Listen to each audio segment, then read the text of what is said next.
Bismillah.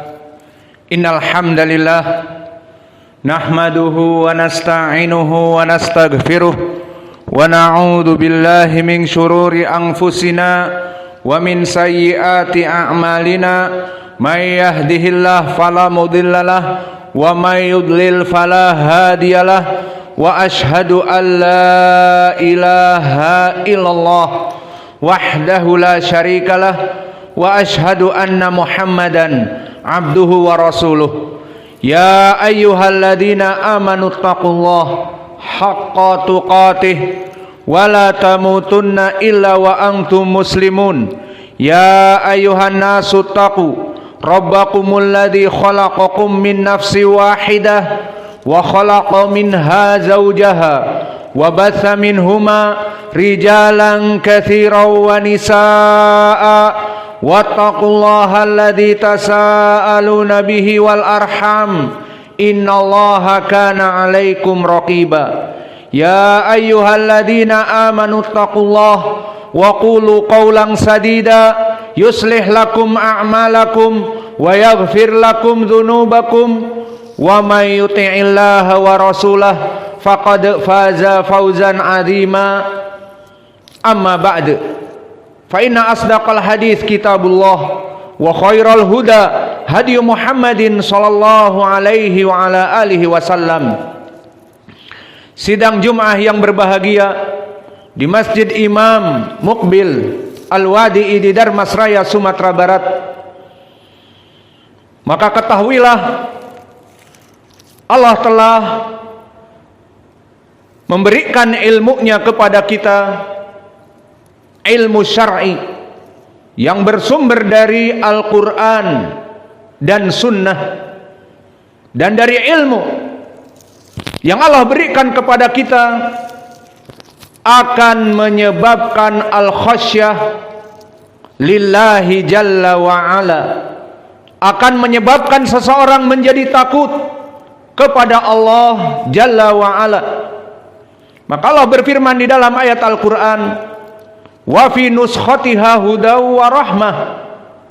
Maka pada nuskhatiha, pada tulisan-tulisan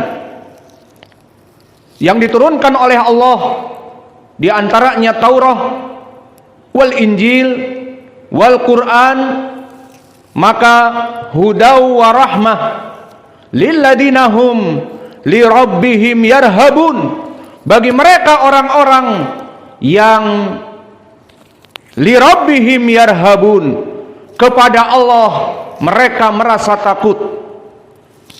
Maka telah ditafsirkan ayat ini oleh Imam Ibnu Abi Hatim, yang mana meriwayatkan dari gurunya Abu Yazid Al-Qaratisi, dari gurunya, kemudian masyhur dari ucapan Abdurrahman Ibnu Zaid Ibnu Aslam, dari gurunya Asbagh Ibnu Faraj, dari Abdurrahman Ibnu Zaid Ibnu Aslam. Maka Abdurrahman Ibnu Zaid Ibnu Aslam seorang mufassir dari anak mufassir Zaid Ibnu Aslam. Maka dikatakan bahwa makna ayat ini, wa fi nuskhatiha huda wa rahmah, bahwa pada Taurat dan begitupun bersifat umum pada Al-Quran ada padanya petunjuk dan ada padanya rahmah. Untuk siapa? Lilladzina hum li rabbihim yarhabun, untuk mereka li rabbihim yarhabun, orang-orang yang yakhafuna wa yattaqunallah, mereka orang-orang yang takut, mereka orang-orang yang khasyah, mereka orang-orang yang yarhabun, orang-orang yang takut dan bertakwa kepada Allah.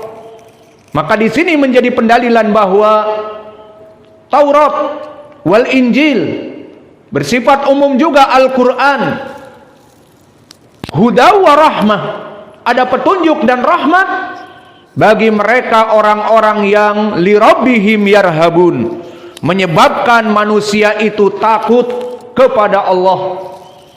Maka asar ini asar yang sahih kepada Abdurrahman ibnu Zaid ibnu Aslam, karena Asbag ibnu Faraj thiqah dan gurunya dari Ibnu Abi Hatim Al-Qaratisi Abu Yazid imam. Maka dari ayat dan tafsir yang sahih ini, barakallahu fikum, Nabi Muhammad sallallahu alaihi wa ala alihi wasallam memerintahkan kepada seluruh kaum muslimin agar menuntut ilmu syar'i, menuntut ilmu Al-Quran dan sunnah. Maka telah datang dari berbagai hadis, dari berbagai jalan.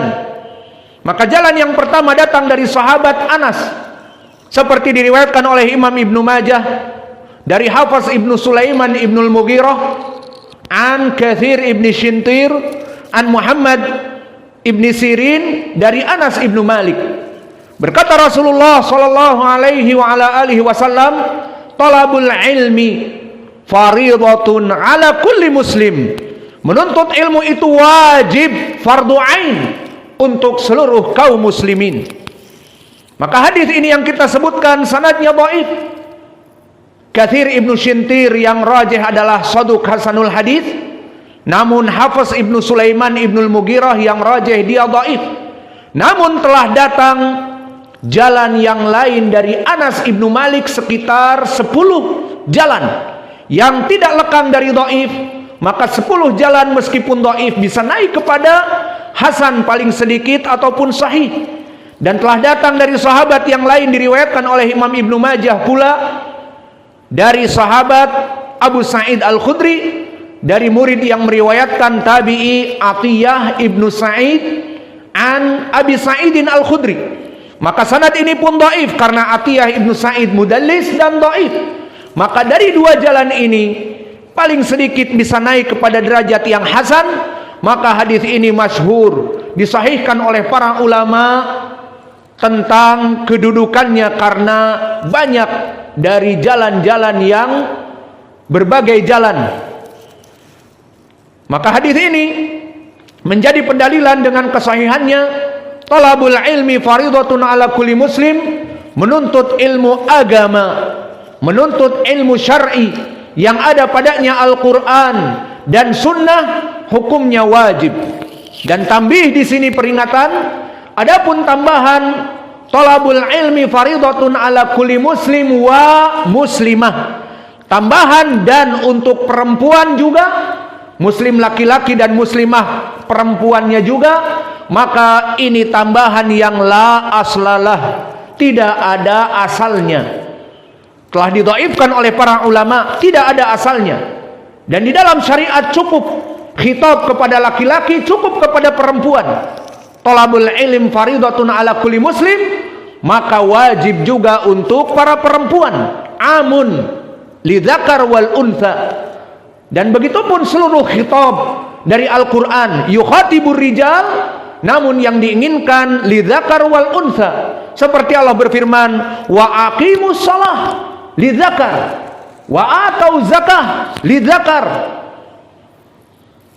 farka'u ma'ar raqiin, salatlah berjamaah lidzakar. Namun di sana ada kewajiban juga untuk perempuan melaksanakan salat wajib, membayar zakat. Maka lafaz wa muslimatin dhaifun, tidak ada asalnya, cukup dengan menuntut ilmu wajib para laki-laki, bagi para laki-laki. Dan ada pun tambahan yang lain adalah lafaz utlubul ilma walau bisin, talabul ilmi faridatun ala kulli muslim, menuntut ilmu itu wajib bagi seluruh kaum muslimin, bahkan sampai kalian menuntut ilmu ke negeri Cina. Maka tambahan yang masyhur, terutama yang kita dengar dari semenjak kecil, agar memotivasi kita untuk belajar ilmu agama, maka belajarlah ilmu agama yang wajib meskipun ke negeri Cina.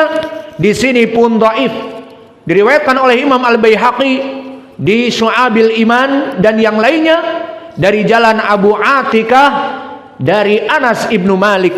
Dan Abu Atikah di sini dia adalah rawi yang dhaifun jiddan, bernama Tarif Ibnu Salman. Berkata Imam Abu Hatim, dhahibul hadis, hadisnya dibuang. Berkata Imam Al-Bukhari, dia adalah mungkarul hadis, hadisnya dibuang karena sering berkesendirian, dan diantaranya hadis ini. Tidak ada periwayatan yang lain yang menunjukkan lafaz menuntut ilmu sampai ke negeri Cina kecuali dari rawi ini, Abu Atikah Tarif Ibnu Salman. Maka tambahan walau ke negeri Cina pun dhaifun jiddan. Maka kita simpulkan dari hadis yang sahih ini, barakallahu fikum, bahwa menuntut ilmu itu adalah wajib, dan menuntut ilmu itu fardu ain. Semua orang harus menuntut ilmu. Maka setelah kita menuntut ilmu dan melaksanakan kewajiban yang diperintahkan oleh Nabi kita, maka hasil yang kita peroleh dari ilmu itu kembali kepada orang yang menuntut ilmu tersebut. Idan al-ilmu asyar'i wajib, walakin lama hasalna bil ilm fayanqasimu ila qismain ala hasbi sahibil ilm. Maka ilmu yang wajib dituntut tadi, di saat seorang manusia menuntut ilmu tersebut, maka akan terjadi pengklasifikasian kepada dua perkara. Tergantung niat, tergantung orang yang menuntut ilmu tersebut. Maka al-ilmu yang qasimu ila qismain li sahibihi.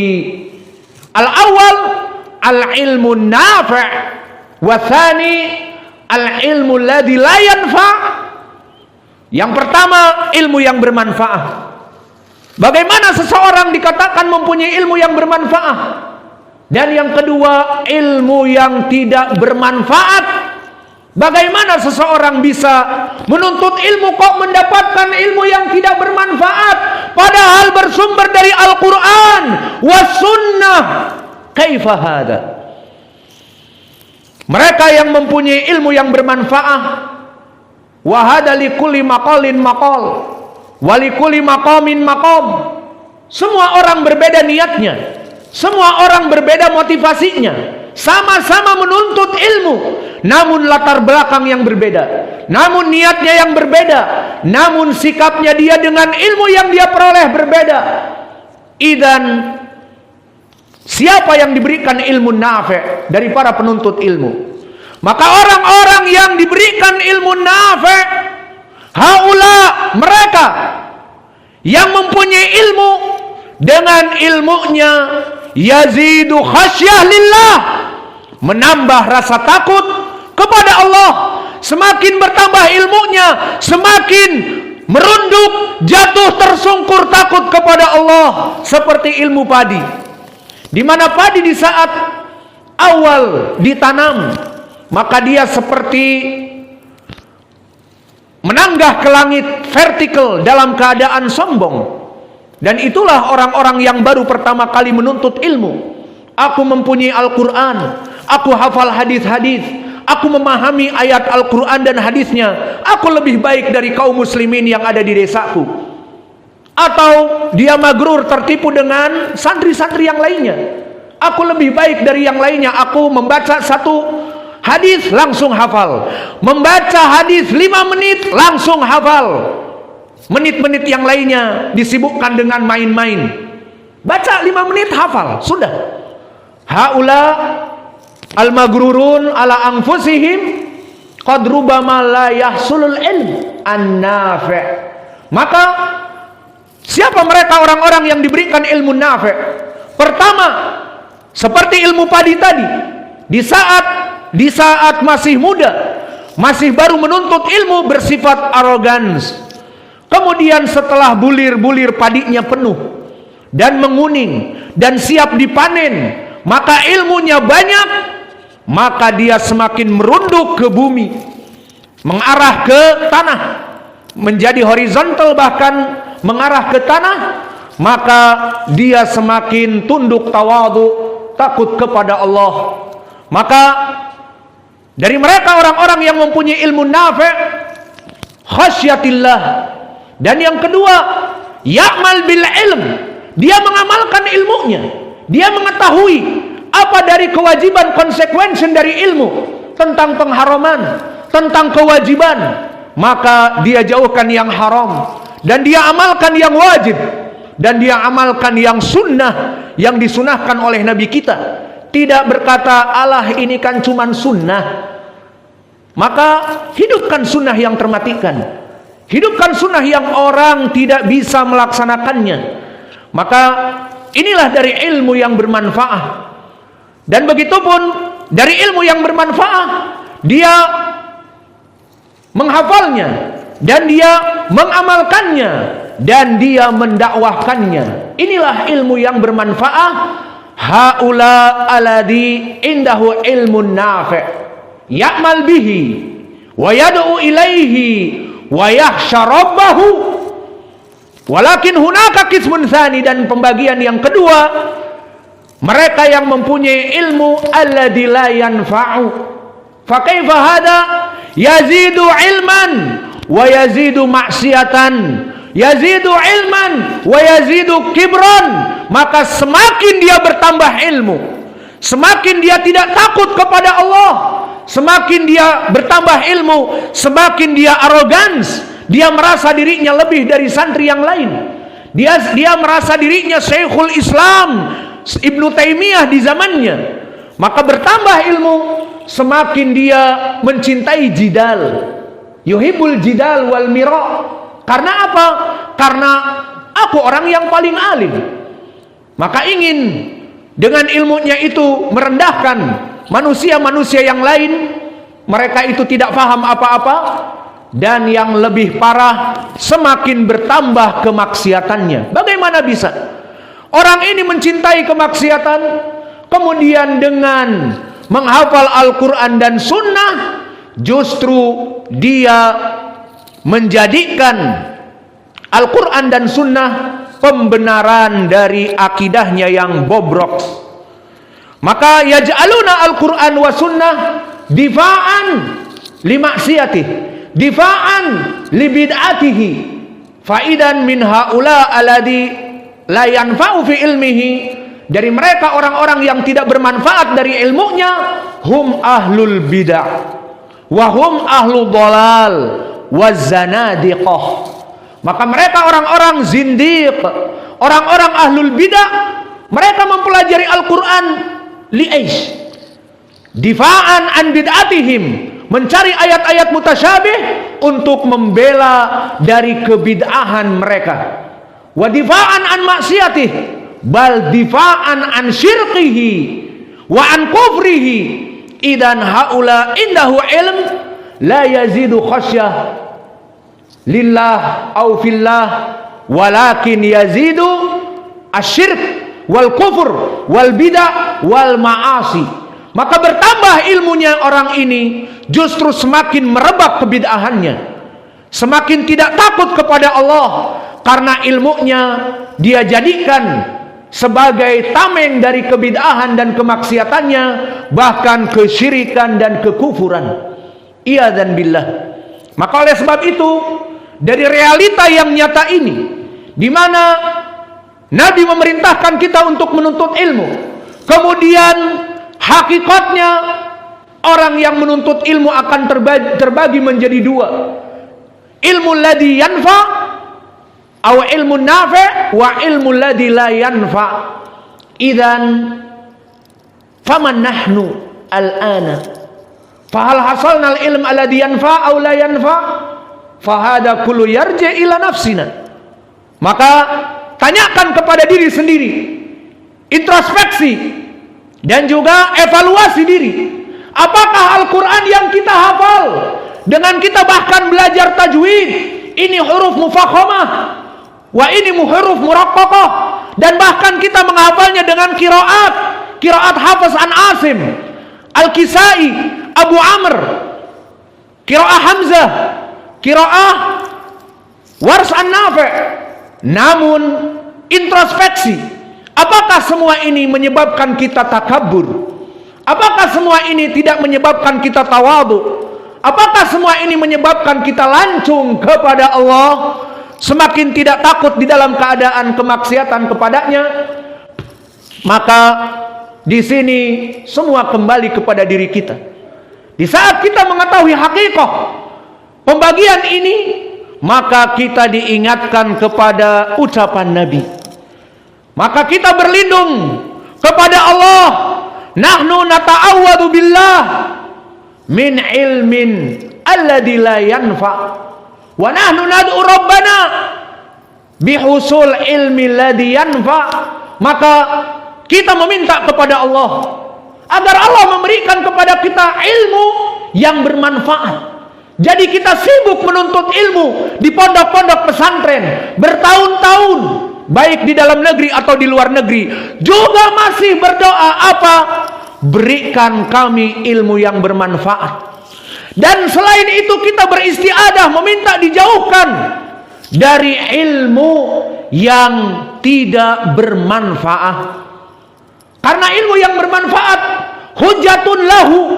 Jika kita mempunyai ilmu yang bermanfaat, hujatun lana, menjadi hujah bagi kita atas ucapan kita, perbuatan kita, dan dakwah kita. Namun ilmun alladzi la yanfa, ilmu yang tidak bermanfaat, hujatun alaina, menjadi hujah atas diri kita.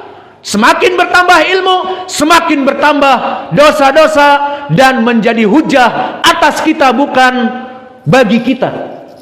Maka oleh sebab itu Nabi telah mengajarkan kepada kita agar kita para penuntut ilmu, selain gencar menuntut ilmu, meminta kepada Allah untuk ilmu yang bermanfaat saja. Maka dalilnya telah datang, diriwayatkan oleh Imam Ibnu Majah dan Imam Ahmad, yang mana hadis ini datang dari Maula Ummi Salamah, dari Ummi Salamah. Berkata Rasulullah sallallahu alaihi wa ala alihi wasallam, Ud'ullah Allahumma inni as'aluka ilman nafi'an wa rizqan thayyiban wa amalan mutaqabbala. Maka berdoalah kepada Allah, ya Allah, berikanlah kepada kami ilmu yang bermanfaat saja, dan berikanlah kepada kami rizki yang halal saja, dan terimalah amalan-amalan soleh kami. Maka hadis ini menjadi pendalilan kita diminta oleh Nabi untuk berdoa kepada Allah. Maka seluruh penuntut ilmu berdoa, selain semangat menuntut ilmu, juga meminta petunjuk kepada Allah. Ya Allah, berikanlah kepada kami ilmu yang bermanfaat saja. Yang semakin bertambah ilmunya, semakin takut kepada Allah. Hadis ini sanadnya dhaif karena Maula Ummi Salamah majhul, mubham, tidak diketahui siapa namanya. Namun telah datang dari hadis yang lain, diriwayatkan juga oleh Ashabus Sunan, yang mana diriwayat ini datang dari jalan Muhammad ibnul Munkadir dari Jabir ibni Abdullah. Dari riwayat Muhammad ibnul Munkadir dari Jabir ibni Abdullah, maka hadis ini hadis yang sahih, yang mana lafadznya berkata Rasulullah sallallahu alaihi wa ala alihi wasallam, Ud'ullaha an yurziqaka ilman nafi'an au fas'alullaha ilman nafi'an. Maka mintalah kalian kepada Allah ilmu yang bermanfaat. Maka dari dua hadis ini, di mana kita diperintah oleh Nabi kita untuk meminta kepada Allah ilmu yang bermanfaat, maka di sini menjadi pendalilan bagi kita. Sibukkanlah diri kita dengan menuntut ilmu, dan sibukkanlah dengan doa kepada Allah, hanya diberikan ilmu yang bermanfaat, karena itu yang akan bermanfaat di dunia dan di hari akhirah kita. Dan di sisi lain, hunaka haditsun akhar, Nabi memberikan perintah kepada kita juga al-isti'adzah min ilmi ladzi la yanfa. Kita meminta kepada Allah agar kita dijauhkan dari ilmu yang tidak bermanfaat. Yang semakin kita menuntut ilmu, semakin durjana, semakin arogan, semakin sombong dan tidak takut kepada Allah, bertambah kebid'ahan, bertambah kemaksiatan, bahkan zindiq, keluar dari Islam bisabab laqabuhu profesor, doktor, magister, walakin yadrusul ilm indal mubtadi', menuntut ilmu dengan orang-orang yang mubtadi', maka gelar profesor doktornya mempelajari ilmu filsafat, mempelajari ilmu yang menyelisihi sunnah. Semakin bertambah ilmunya, semakin bertambah bid'ahnya. Ilmunya bertambah untuk membuat fitnah, untuk menjadikan subuhat dari Al-Quran dan sunnah, dari keyakinan-keyakinan mereka